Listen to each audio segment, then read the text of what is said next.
Hello everyone, good morning and welcome to the official YouTube channel of Nyay Academy. This is me bringing to you the most important video of the day, the daily editorial analysis of the Hindu. चलिए आज का newspaper उठाते हैं, देखते हैं 23 मई को कौन कौन से एडिटोरियल्स आपने कवर करने हैं। देखिए तीन मेजर एडिटोरियल्स हैं जो आपने कवर करने हैं। वैसे आज 5 आए हैं बट 5 में से सिर्फ 3 करने हैं। ये जो दो एडिटोरियल्स हैं, ये जो दो आपको दिख रहे हैं, cold neighborhood and lower the temperature diffuse the issue. This talks about जो अभी रिसेंटली नेपाल की तरफ से हमारे को बॉनहोमी, सार्केज्म यहाँ पे मैं डाल रहा हूँ, थोड़ा सा समझिएगा। तो जो रिसेंटली नेपाल की तरफ से हमें जो जाइब्स मिल रहे हैं दैट इंडिया का जो वायरस है वो ज्यादा खतरनाक है, ऐसा ऐसे कुछ सुनने को मिल रहा है। नेपाल की जो कम्युनिस्ट पार्टी है उसकी तरफ से थोड़ा सा स्ट्रॉन्ग या हार्ड लाइन भारत को फेस करना पड़ रहा है, उससे रिलेटेड ये दोनों के दोनों एडिटोरियल्स हैं। एंड इंडिया नेपाल के जो बॉर्डर डिस्प्यूट्स चल रहे हैं, वो बॉर्डर डिस्प्यूट्स का क्या बेस है, क्या फाउंडेशन है, उन सब चीजों की बात की गई है यहां इन एडिटोरियल्स के अंदर। इन दोनों को एक साथ देखेंगे। Now apart from that there is this editorial on digital currency plan जो कि चाइना ने अभी रिसेंटली लॉन्च किया है।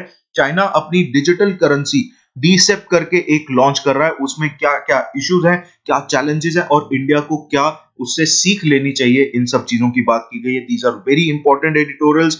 इंडिया नेपाल इशू के ऊपर मेंस में सवाल आ सकता है, मेंस में सवाल अलग से भी आ सकता है जीएसटी के अंदर। एंड इनफैक्ट इंडिया की जो नेबरहुड पॉलिसी है एसेस के तौर पर भी आ सकते हैं। So I am giving you an one topic for essay, अभी के अभी दे रहा हूं। मेक श्योर कि आप इसको नेक्स्ट वीक तक लिखकर आप मुझे सबमिट कीजिए, मैं उसे इवेल्युएट करूंगा। Now the topic of essay is India's neighbourhood,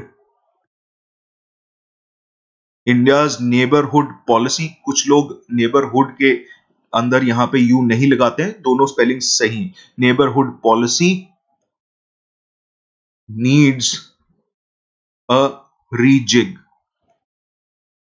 ठीक है जी। चलिए फटाफट से इस एसे के टॉपिक के ऊपर काम करना शुरू कर दीजिएगा। आज के हमारे इस वीडियो एनालिसिस के द्वारा भी आप बहुत सारी चीजें इसमें से उठा सकते हैं। आपके एसे के लिए एक फॉर्डर क्रिएट किया जाएगा ड्यूरिंग दिस वीडियो। चलिए शुरुआत करते हैं। सबसे पहले एडिटोरियल को उठाते हैं। The very first editorial that will be covering is lower the temperature and diffuse the issue. Issue को आप डिफ्यूज कर सकते हैं अगर आप तापमान को कम करें। सबसे पहली चीज जो हमें समझनी होगी कि इंडिया नेपाल का जो बॉर्डर इशू है, जयंत प्रसाद जी ने ये एडिटोरियल लिखा है, he is a former ambassador to Nepal India की तरफ से। अब इसमें सबसे पहली चीज ये देखनी होगी कि मीडिया जिस तरीके से इस चीज को हाइप कर रहा है, इस हाइप से बचना होगा, इस रेटोरिक से बचना होगा। हमें रेटोरिक से बचना होगा और ग्रास रूट रियलिटीज के ऊपर काम करना होगा। वो कैसे किया जा सकता है? देखिए 2014 के अंदर इस एडिटोरियल में बताया गया है दैट समवेयर इन 2014 हमारे प्रधानमंत्री ने और उस समय के नेपाल के प्रधानमंत्री ने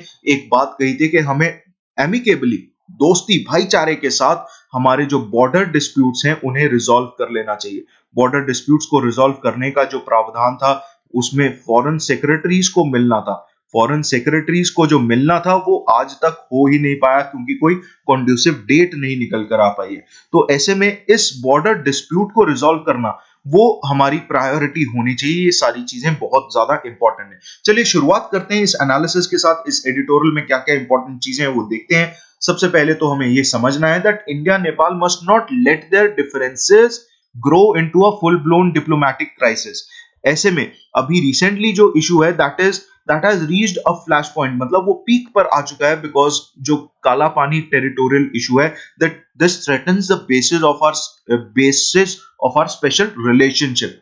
तो नेपाल के साथ जो हमारा रिलेशनशिप है, पर्टिकुलरली ओपन बॉर्डर्स और फ्री मूवमेंट ऑफ पीपल की वजह से ये रिलेशनशिप निकल कर आया।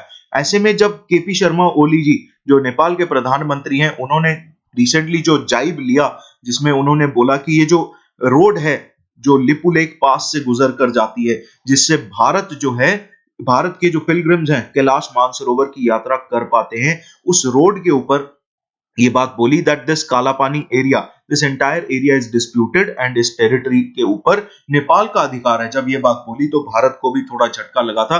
भारत के लिए ये जो लिपुलेख पास है ये बहुत जरूरी है। कारण क्या है? ये तिब्बत से भारत को जोड़ता है and it was mentioned as one of the border passes for trade 1954 agreement in China with China. China के साथ जो हमारा 1954 का अग्रीमेंट था उसमें ये ट्रेड के लिए इस पास को खोला गया था, which was also reaffirmed in another trade agreement in 2015 2015 में जब पहली बार प्रेसिडेंट ऑफ चाइना चाइना के सुप्रीमो शी जिनपिंग जो है भारत आए थे। नाउ 1981 के अंदर चाइना ने दोबारा से कैलाश मानसरोवर पिलग्रिमेज रूट भारतीयों के लिए खोला था and was also used to pass to walk into Tibet as a pass to walk into Tibet. Basically Tibet को जोड़ता था भारत के साथ ये Lipulekh pass. Now the road that has been built follows the same alignment. जिस रास्ते से पहले पद यात्रा की जाती थी उसी रास्ते से अब एक सड़क गुजरती है and would essentially cut down the travel time by 3 days each way. आप चाहे किधर से भी जाएं आपको 3 दिन कम लगेंगे और अब कैलाश मानसरोवर इस धार्मिक स्थल की यात्रा करना बहुत आसान हो गया था because of this road. Now Nepali cabinet decision to adopt a new political map. अभी ये रिसेंटली ये पॉलिटिकल मैप भी इशू किया and this was basically controversial, जहां पे बहुत सारी टेरिटरीज पर्टिकुलरली दो मेजर टेरिटरीज कौन सी हैं वो आगे हम बात करेंगे उनके बारे में, वो इशू किया and that claims not only Lipulekh pass, Lipulekh की जगह भी जो है वो एक्वायर कर जाती है, but also other areas that are in Indian territory, जो कि नेपाल कह रहा है कि 1816 के सुगौली ट्रीटी जो कि ब्रिटिशर्स के साथ उसने साइन की थी उसके तहत नेपाल के हाथ आनी चाहिए। Now this was described by India's ministry of external affairs as artificial, unilateral and unacceptable. कि ये जो डिसीजन है ये यूनिलैटरल है, आर्टिफिशियल है और अनएक्सेप्टेबल है क्योंकि भारत जो है 1816 की जो सुगौली ट्रीटी है उसको अलग तरीके से देखता है। उसके ऊपर से ओली जी ने जो कह लीजिए व्यंग्य कसे जिसमें बोला उन्होंने Indian virus looks more lethal than the one from China, तो ये बहुत खतरनाक चीज हो जाती है। And in fact Indian army chief ने भी बोला कि ये सारी बातें, और मैं तो इसको मानता हूं सच क्योंकि communist party of Nepal has close links and ties with China, तो ऐसे में एट इंडियन आर्मी चीफ ने ये बात बोली कि भैया ये तो एक्सटर्नल फोर्सेस के बिहेस्ट पे आपने ये बात करी है। सो बेसिकली दिस जाइब is really in a bad connotation, इसको सही तरीके से नहीं लिया जा सकता, इसे गलत ही समझा जाना चाहिए and India should be very of this. Boundary disputes are common around countries जहां पर्टिकुलरली एंशिएंट हिस्ट्री आप शेयर करते हैं या फिर बॉर्डर्स शेयर करते हैं हिस्टोरिकली। काला पानी issue is one such dispute between India and Nepal. Now foreign secretaries जैसा मैंने आपको बताया था 2014 में उन्होंने मिलना था लेकिन आज तक वो मिल ही नहीं पाए क्योंकि मीटिंग की डेट ही नहीं फिक्स कर पा रहे हैं। पता नहीं कितने ज्यादा बिजी हो गए हैं, इतना मेजर इशू है, इतना मेजर इंपॉर्टेंट प्लेयर है in the region Nepal. Reason being, देखिए Nepal is one of those countries जो हिस्टोरिकली इंडिया के फेवर में खड़ा रहा है। मैं आगे एक इंस्टेंस बताऊंगा भी जहां पे that for the first time in Indian history एक फॉरेन ट्रूप्स इंडिया के अंदर स्टेशन किए गए थे। Foreign troops were स्टेशनड in India for India's support. जब इंडिया को जम्मू एंड कश्मीर में ट्रूप्स डालने पड़े तो नेपाल ने बाकी जगहों पे अपने ट्रूप स्टेशन किए ताकि इंडिया की मदद की जा सके।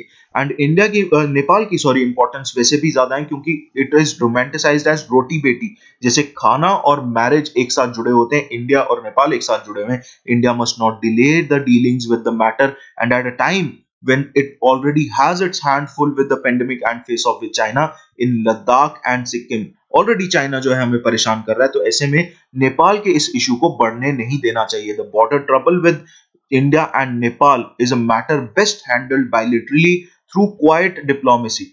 चुपचाप इसको हैंडल करना होगा, जितना ज्यादा शोर होगा उतना ही ज्यादा इसमें हाइप आ जाएगा और जितनी ज्यादा हाइप आएगी उतना ही मुश्किल हो सकता है इस इशू को रिजॉल्व करना। ना इस सारे प्रोसेस में जो एक मेजर इशू निकल कर आया that was the Sugauli treaty of 1816। इस ट्रीटी के बारे में जानते हैं कि ये क्या है। इस पूरे एडिटोरियल एनालिसिस में, इस एडिटोरियल के अंदर ये सारी चीजें बात कही गई हैं, मैंने वहीं से ही उठाई हैं। आपको इसके अलावा ये एडिटोरियल अब पढ़ने की जरूरत नहीं पड़ेगी। मेक श्योर कि आप इसमें से अपने वर्ड्स में नोट्स जरूर बना लें because this is very important topic for prelims के लिए एक इंपॉर्टेंट टॉपिक हो जाता है। मेंस के लिए तो मैंने आपको बता ही दिया है कि किस तरीके से इंपॉर्टेंट है। एस्से का मैंने टॉपिक आपको दिया है, मेक श्योर कि आप उसके ऊपर एस्से जरूर लिखिएगा। Now, this treaty was signed in 1816. Nepalese kingdom stretched from Satluj River in the west and Teesta river in the east. जो तीस्ता रिवर अब बांग्लादेश के पास आकर निकलती है, उस तीस्ता रिवर, और अगर हम वेस्ट की बात करें तो सतलुज रिवर, इन दोनों रिवर्स के बीच में बैठता था नेपाल का major kingdom. Now Nepal lost the Anglo Nepalese war and the resulting treaty limited Nepal's presence to its current territories। अब ये चीज समझना बहुत जरूरी है कि इस ट्रीटी की वजह से नेपाल जो है आज जितना सिमटा हुआ है उतना सिमट गया।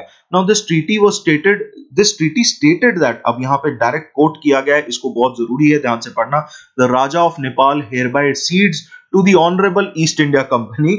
आप समझ सकते हैं कि ईस्ट इंडिया कंपनी के साथ ये ट्रीटी हुई थी, 1816 का समय है, उस समय ईस्ट इंडिया कंपनी का ही राज था, कंपनी रूल था।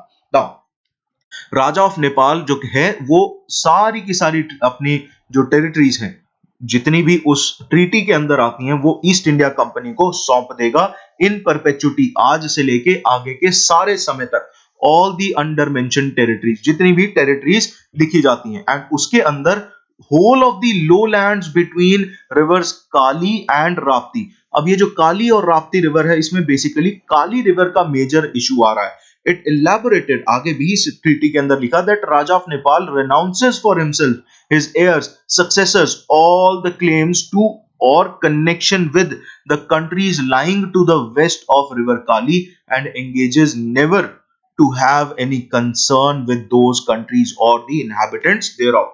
तो ये इस हमारे 1816 की सुगौली ट्रीटी के अंदर लिखा गया था। नाउ अब जो प्रेजेंट कंट्रोवर्सी है वो नेपाल की तरफ से ये कंटेस्ट आ रहा है कि जो ट्रिब्यूटरी है that joins the Mahakali river eight काला पानी is not the Kali river. तो इस वजह से जब वो काली रिवर है ही नहीं, बल्कि कहते हैं कि काली रिवर तो बहुत आगे वेस्ट टू लिपुलेक, अब वो लिपुलेक पास भी कह रहे हैं कि वो डिस्प्यूटेड टेरिटरी में आ जाएगा। कारण क्या है देखिए मैं आपको समझाता हूं।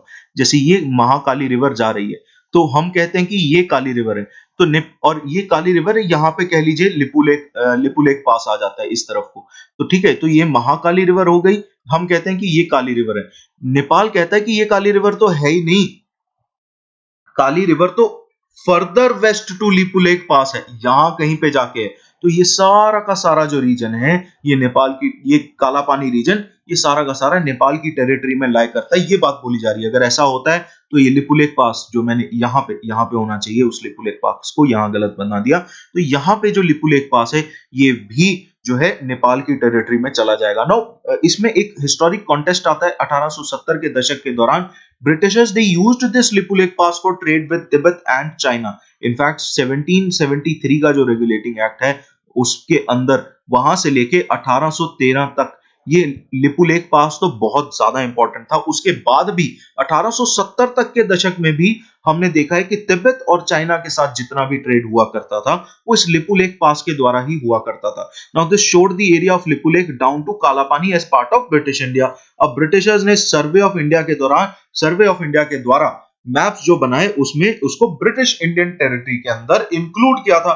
Both the Rana rulers of Nepal and Nepalese kings, जो नेपाल के बाकी के राजा थे और जितने भी राणा रूलर्स थे नेपाल के, उन सब ने इसको एक्सेप्ट किया था as a boundary and did not raise any objections with India even after independence. तब भी कोई भी इशू नहीं रेज किया गया था। As a reward for military help rendered by Jang Bahadur Rana in क्वेलिंग of 1857 की रिवोल्ट के दौरान जंग बहादुर राणा ने भारतीयों की मदद की थी and Kapilvastu were reinstituted to Nepal soon thereafter. Basically Nepalgunj और कपिलवस्तु जो है नेपाल को सौंप दिया गया था क्योंकि 1857 की रिवोल्ट के अंदर मिलिट्री हेल्प की थी नेपाल ने ब्रिटिशर्स की मदद की उस समय। इस वजह से ब्रिटिशर्स ने ये दो एरियाज जो हैं वापस सौंप दिए थे। The Britishers did not return any part of Garhwal और Kumaon back then including Kalapani area to Nepal. उस समय ये तीनों एरियाज में से कुछ भी नेपाल को वापस नहीं किया गया था। ये बहुत जरूरी बात समझने वाली है। नाउ अब बात करते हैं कि ट्रीटी जो है 1816 में आई। उस समय तो भारत एग्जिस्ट ही नहीं करता था, है ना, it did not exist, Bharat की एग्जिस्टेंस उस समय थी ही नहीं। And India's present borders not just with Nepal but with many other countries were drawn by the erstwhile British regime। तो हम ब्रिटिशर्स के द्वारा बनाई गई बाउंड्रीज के ऊपर ही स्थित हैं। तो बेसिकली अगर हम ब्रिटिशर्स के हिसाब से चलें, ब्रिटिशर्स की बाउंड्री के हिसाब से चलें, जो डिस्प्यूटेड इशू है जो नेपाल इंडिया से मांग रहा है, वो ब्रिटिशर्स की जो रिजीम ने हमारे लिए बाउंड्रीज बनाई थी, वो उन बाउंड्रीज के well with in the domain of Indian territory था। तो ऐसे में it can not now अनरेवल the historic past. ये बात समझनी जरूरी है। इसी के चलते हुए 1981 के अंदर एक वर्किंग ग्रुप सेटअप हुआ था जिसका नाम था Nepal India technical level joint boundary working group. इस वर्किंग ग्रुप ने बोला कि हम सारे के सारे इंटरनेशनल बाउंड्रीज को डिमार्केट करेंगे, बाउंड्री पिलर्स को मैनेज करेंगे और दोस्ती भाईचारे के साथ अपने बाउंड्री इश्यूज को रिजॉल्व करेंगे। 2007 तक की अगर हम बात करें, 182 स्ट्रिप मैप्स क्रिएट किए गए थे एंड उसमें बेसिकली ये निकल कर आया कि 98% ऑफ द बाउंड्री, उसमें जो इतना भी डिस्प्यूट था उसको रिजॉल्व कर लिया गया, लेकिन दो डिस्प्यूटेड एरियाज अभी भी बचे हैं, एक सुस्ता एरिया और दूसरा काला पानी एरिया। ये दोनों एरियाज, दीज एरियाज, ये बहुत इंपॉर्टेंट है। ये कहां पड़ता है आपसे पूछ लिया जाएगा। देखिए, काला पानी बहुत ज्यादा न्यूज में बहुत सारे बच्चे सुनते रहेंगे, लेकिन Susta has not been in news in detail. So I would suggest कि आप इसको नोट कर लें, बिकॉज रीजन इज कि ये पूछ लिया जाएगा कि ये किस रीजन को बिलोंग करता है। प्रीलिम्स का सवाल बन सकता है इसमें, मैं होता तो जरूर पूछ सकता। नाउ, नेहरू जी ने एक बात बोली थी अपने डिस्कवरी ऑफ इंडिया बुक के अंदर और ग्लिम्पसेस ऑफ वर्ल्ड हिस्ट्री के अंदर, that Nepal has been the only truly independent country of South Asia. और भारत जो है इस बात को तहे दिल से मानता है, उसको, भारत को self respect and pride of Nepalese people, ये बात बताने की जरूरत नहीं है। इंडिया के अंदर नेपाल से आए हुए लोगों की बहुत ज्यादा रिस्पेक्ट है। इनफैक्ट अगर आप इंटर स्टेट माइग्रेंट वर्कर्स की बात करें तो उनके लिए इतनी रिस्पेक्ट नहीं है, इतना सेल्फ रिस्पेक्ट या कह लीजिए प्राइड नहीं है, या कह लीजिए कि उनको इतना एक्नॉलेज नहीं किया जाता जितना नेपाल से आए हुए लोगों को किया जाता है। For example, inter state migrant workers के खिलाफ वो हो जाता है, कार्रवाई हो जाती है या उनके खिलाफ कुछ एक्शन ले लिया जाता है, लोग सोसाइटी के अंदर उनके खिलाफ जो है आवाज उठा लेते हैं, लेकिन नेपाली लोगों के खिलाफ कोई आवाज उठाता नहीं। सो दिस इज हाउ हमारा people to people relationship exist करता है। लेकिन अभी हमें जरूरत है कि हम इस पीपल टू पीपल रिलेशनशिप को गवर्नमेंट टू गवर्नमेंट रिलेशनशिप में भी तब्दील कर सकें।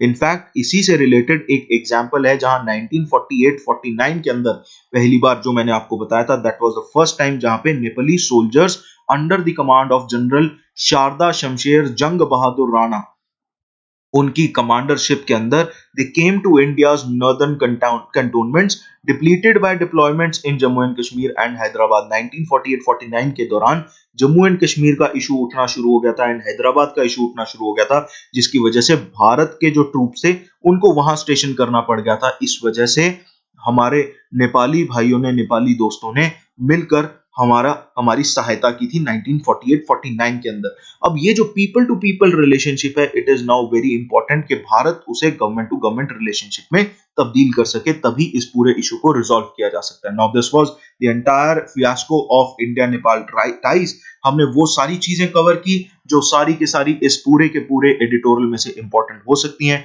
यही सारी चीजें आपको पता होनी चाहिए। चलिए, moving on to the next editorial of the day, the last editorial of the day, notes on a digital currency plan made in China. इसमें जो भी इंपॉर्टेंट चीजें हैं मैं आपको बता रहा हूं, मेक श्योर कि आप उन्हीं चीजों के ऊपर फोकस करें। बहुत सारे एग्जांपल्स हैं, बहुत सारी चीजें इसमें दी गई हैं, लेकिन हमारे को प्रीलिम्स पर्सपेक्टिव से ये सवाल आ सकता है, प्रीलिम्स पॉइंट ऑफ व्यू से दिस इज इंपॉर्टेंट। मेंस में this is more like a fodder. Fodder है, चारे जैसा है, ये सिर्फ फिलर का काम करेगा, सिर्फ फिलर का काम करेगा। इसके ऊपर डायरेक्ट क्वेश्चन आना थोड़ा सा मुश्किल है, थोड़ा मुश्किल है, आ सकता है, लेकिन अगर वो क्वेश्चन आता है तो वो बहुत ही इजी हो जाएगा, इजी लेवल का सवाल हो जाएगा।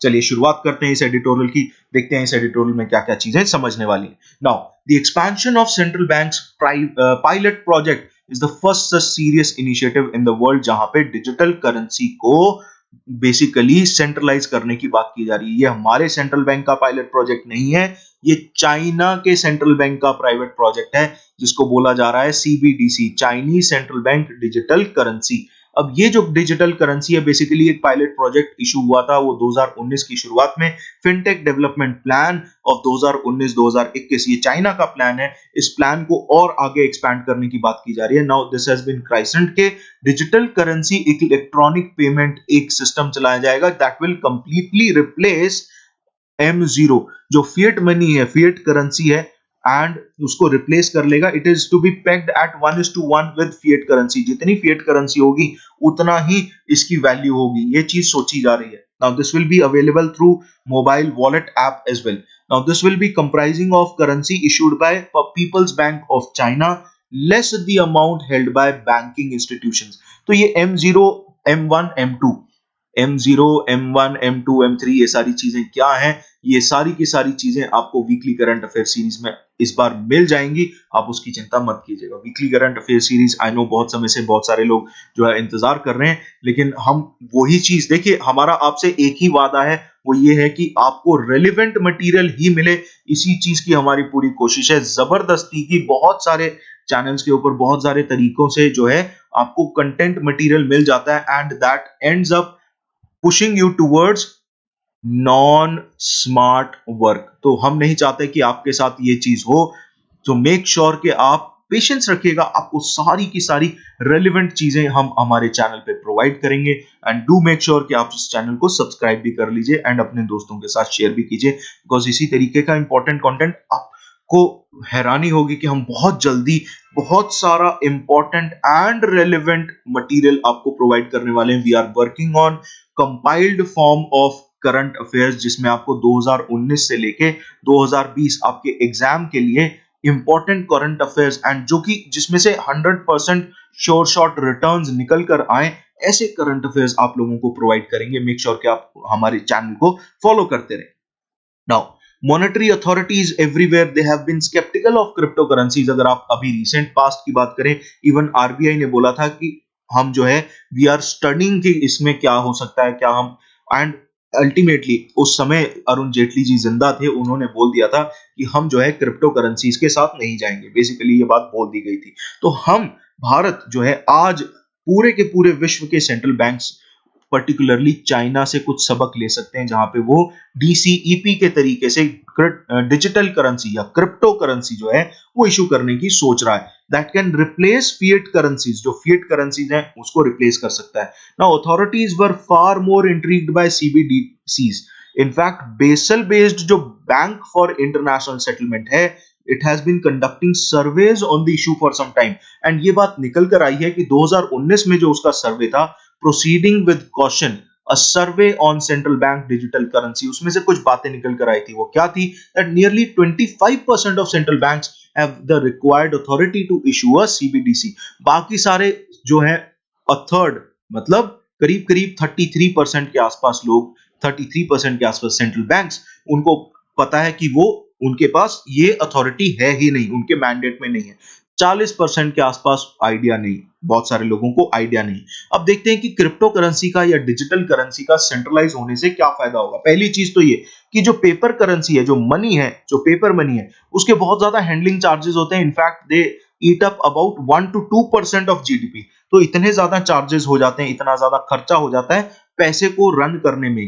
Now it can act as a powerful antidote for tax evasion, money laundering, terror financing, जहां पे आप डिजिटली इन सारी चीजों को कंट्रोल कर सकते हैं और उससे आपके टैक्स रेवेन्यूज भी बढ़ सकते हैं. And it will also improve financial compliance and national security as well. Particularly आप अगर कहें तो ब्लैक मनी के ऊपर एक अच्छी कर्व हो सकती है. ब्लैक मनी के ऊपर अच्छा कंट्रोल लाया जा सकता है through crypto currencies. Now this can also be a tool for financial inclusion, जहां पे आप डायरेक्ट बेनिफिट ट्रांसफर्स को और ज्यादा स्ट्रीमलाइन कर सकते हैं. इनफैक्ट इसी से रिलेटेड यूएस कांग्रेस ने अभी रिसेंटली डिबेट की थी on the merits of implementing digital dollars in the context of covid stimulus bill. So basically कोविड-19 के चलते हुए यूएस के अंदर ये बोला जा रहा था कि क्यों ना हम डिजिटल डॉलर्स जो है ऐसा एक इनिशिएटिव शुरू करते हैं कि जिससे सीधे तरीके से लोगों के मोबाइल वॉलेट्स के अंदर या किसी तरीके से ऑनलाइन उनके अकाउंट्स के अंदर सीधा ट्रांसफर हो जाए डिजिटल डॉलर्स. ऐसा क्रिएट करने के ऊपर अभी चर्चा चल रही है यूएस के कांग्रेस के अंदर. Now these central bank digital currencies, they can provide central banks an uncluttered view and powerful insight into purchasing patterns of citizen scale.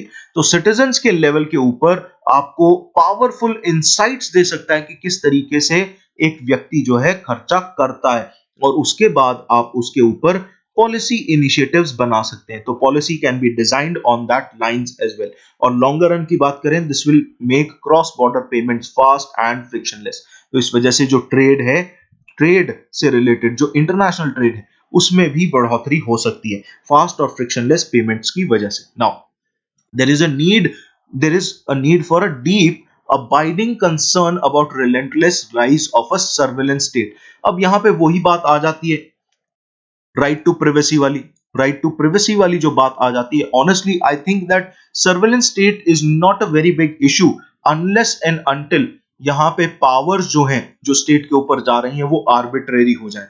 Nobody nobody in this world has any rejection to the fact कि आपका Facebook आपकी location choose करता है, आपकी location की जो है वो इंफॉर्मेशन वो डेटा कलेक्ट करता है, उसके बाद आपकी प्रोफाइल में आपकी जो भी पर्सनल इंफॉर्मेशन है वो डेटा है वो कलेक्ट करता है। अब वो प्राइवेट प्लेयर होते हुए एंड वो उस चीज को मार्केट भी करता है। फेसबुक और अमेजोन पे आप मान लीजिए कि आप लेट्स जस्ट से कि आप अमेजोन पे कुछ सर्च करते हैं एंड इनिशियली आप अमेजोन पे कुछ सर्च कीजिए, फेसबुक खोलिए, फेसबुक में आपको वो ही एड्स दिखनी शुरू हो जाएंगी। सो ये जिस तरीके से डेटा शेयरिंग अमेजोन फेसबुक वगैरह के बीच में है एंड ये data is power, data is money, ये याद रखिएगा। तो इस वजह से अगर स्टेट भी ये काम करता है तो unless and until state arbitrary हो जाता है या कह लीजिए कि उसकी हेजीमनी आनी शुरू हो जाती है, तब तक आई थिंक सर्वेलेंस स्टेट की कोई इशू, कोई आपत्ति नहीं होनी चाहिए। रीजन बीइंग कि स्टेट हम ही से है, हम एक डेमोक्रेटिक वर्ल्ड के अंदर जी रहे हैं। सो ये राइट टू प्राइवेसी में कहीं ना कहीं आपको कह लीजिए कि क्वालिफाइड रिस्ट्रिक्शंस लगानी ही पड़ेंगी जहां पे नेशनल सिक्योरिटी जैसे इश्यूज आ जाते हैं। फॉर एग्जांपल नाउ बेसिकली यहां पे यही बात आ रही है कि सिटीजन की प्राइवेसी जो है वो there has been a concomitant erosion in that and anonymity, जहां एक व्यक्ति जो है एनोनिमस रहना चाहता है वहां पे जो है एक इशू निकल कर आ जाता है। तो अगर एनोनिमस रहना भी चाहता है तब भी बहुत सारे प्रावधान हो सकते हैं, बहुत सारे तरीके हो सकते हैं, वो एनोनिमस लाइफ जी सकता है। Now if face recognition technology enables state to spy on physical movement of the citizens, अब बिना फेस रिकॉग्निशन की भी बात कीजिए तो मैंने जैसे आपको फेसबुक का बताया, अमेजोन का बताया, तो अब ऐसे में आप लोकेशन सर्विसेज ऑन करके गूगल के ऊपर चलते हैं, गूगल मैप्स यूज करते हैं, तो आपको क्या लगता है कि आपकी लोकेशन की सर्विसेज जो आप यूज कर रहे हैं, तो क्या गूगल उस डेटा को यूज नहीं करता, उसको स्टोर नहीं करता है? गूगल स्टोर करता है। इसी वजह से तो गूगल के इतने बड़े बड़े सर्वर्स हैं जिसको ठंडा रखने के लिए इतने दुनिया जहान के कह लीजिए एसीज यूज होते हैं। अब ये सारी की सारी चीजें, these are the challenges of digital currencies. ये जो 2 पॉइंट्स हैं ये बेसिकली चैलेंजेस हैं डिजिटल क्रिप्टो करेंसीज के। एंड इसमें जो फायदा है वो फायदा ये हो सकता है, या तरीका अगर मैं बोलूं तो तरीका ये हो सकता है कि 2 तरीके से 2 लेवल्स में आप इस पूरी स्कीम को जो सीबीडीसीज हैं उनको इंप्लीमेंट किया जा सकता है। फॉर एग्जांपल सेंट्रल बैंक्स जो हैं एक इंटरफेस क्रिएट करें फाइनेंशियल इंटरमीडियरीज के साथ, और ये फाइनेंशियल इंटरमीडियरीज दूसरे लेवल पे, दूसरे टीयर के ऊपर they can create an interface with the general public. Central bank को सीधे तौर पे जनरल पब्लिक के साथ बात करने की जरूरत नहीं है। ऐसे में जो है ये ऑटोनोमस जो नेचर है, ऑटोनॉमस नेचर है, इसमें एक बफर जोन क्रिएट हो जाएगा through the means of financial intermediaries. And इस वजह से बहुत ज्यादा लायबिलिटी जो है उसको आप बांट सकते हैं, उस लायबिलिटी को आप पिन पॉइंट कर सकते हैं, कह सकते हैं कि फाइनेंशियल इंटरमीडियरीज का ये रोल है। Now this role preserves the power of existing financial system, और उसके इन्फ्लुएंस को बढ़ाता भी है, उसकी एग्जिस्टिंग पावर को रिटेन भी करता है, प्रिजर्व भी करता है, और उसके इन्फ्लुएंस को बढ़ाता भी है। नाउ ये जो एंटायर सिस्टम है डीसीईपी का, डिजिटल क्रिप्टो करेंसीज का ये पूरा जो इनिशिएटिव है, ये बेसिकली डीएलटी आर्किटेक्चर यूज करता है। डीएलटी बेसिकली डिजिटल लेजर का एक टेक्नोलॉजी है, डिजिटल लेजर टेक्नोलॉजी है, जहां पे सेंट्रल कंट्रोल्स अगर होते हैं तो वहां आप कह सकते हैं, क्योंकि अगर सेंट्रल बैंक्स ये सारी पॉलिसीज को यूज करेगा, सेंट्रल बैंक्स अगर इन सब चीजों में जाता है तो वो ऑब्वियसली सेंट्रलाइज कंट्रोल रखेगा। तो डीएलटी आर्किटेक्चर क्या है, इसको मैं आपको वीकली करंट अफेयर सीरीज में, बहुत सिंपल चीज है, बेसिकली किस तरीके से सारा का सारा क्रिप्टो करेंसी जो है वो डिजाइन होती है, उसमें ब्लॉकचेन टेक्नोलॉजी कैसे यूज होगी, ये सारी की सारी चीजें आती हैं डीएलटी आर्किटेक्चर के अंदर, और कुछ नहीं। So basically science and tech का सवाल बन सकता है, prelims oriented. So we will be talking about it in our prelims oriented weekly current affairs series. Do make sure you follow those videos as well. Now इसके अंदर central controls रखने की बात की गई है, वहीं अगर इसका कंपैरिजन बिटकॉइन या इथेरियम जो हमारे पास डिजिटल करेंसीज ऑलरेडी एग्जिस्ट करती हैं, जो प्राइवेट प्लेयर्स हैं मार्केट के अंदर, वो ट्रूली डिसेंट्रलाइज हैं, तो उसके एवज में आप कह लीजिए कि एक कह लीजिए मार्केट के अंदर एक बेटर कंपटीशन आ सकता है जहां पे सेंट्रलाइज्ड कंट्रोल हो सकते हैं. Now, on the world economic stage, DCP may be a challenge to the hegemony of US dollar. US dollar को एक challenge हो सकता है as the default global reserve currency in its war with American big tech. China may want to showcase DCP as its weapon of choice to counter. अभी recently Facebook ने Libra करके अपनी digital currency plan की है, common crypto currency plan की है, जिसमें उसने बोला है कि वो 2 बिलियन प्लस जो फेसबुक यूजर्स हैं अक्रॉस द वर्ल्ड उनको इस क्रिप्टो करेंसी के साथ जोड़ने वाला है बहुत जल्दी. Now we have seen the evolution of currencies. कहां से हम गोल्ड से शुरू हुए गुप्ता पीरियड में, फिर सिल्वर में गए मुगल्स के दौरान, एंड फिर पेपर में आए जहां पे ब्रिटिशर्स के दौरान पेपर करेंसी भी इशू होनी शुरू हो गई थी, और आज हम डिजिटल वर्ल्ड में घुस रहे हैं. Now, China has rolled out the dice on central bank digital currencies, challenging other nations to follow. Welcome to the future of money. This is what this editorial states. इसके अंदर India का क्या perspective होना चाहिए, India के बारे में आपको फ्यू पॉइंट्स लिखने होंगे. देखिए मैं आपको यहाँ पे बता देता हूँ.